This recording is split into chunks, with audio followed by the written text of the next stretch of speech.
একদম 11টায় অফিসে পৌঁছাইছি। অফিসের ভিতরে ঢুকে সাইন ইনটা দিয়া বসাইতেছি। হোন্ডাটা একটু চালা মারতে, কী অবস্থা! আরে বাইরে টাইম মতো না পৌঁছায় দিতে পারছি অফিসে। না আছে ও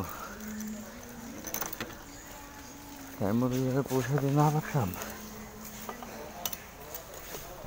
আচ্ছা, এটা বার করছি। এখন খিদা লেগে গেছে, বাইরে থেকে কি খুলে যাবো।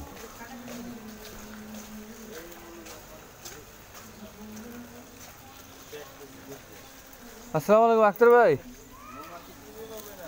ভাই আজকে কোনো রুটি আইছে? ও আচ্ছা, ঠিক আছে। তাহলে থাক আপাতত। আর তো অফিস জায়গা কি আর হইব, কিছুই হইব না। না খেলে কিছু হয় না। এই যে সমস্যা রইল, এই দোতলা খালি হয়েছে তো পরিষ্কার করতে আসছে, এই জন্য পুরো অবস্থা মজা।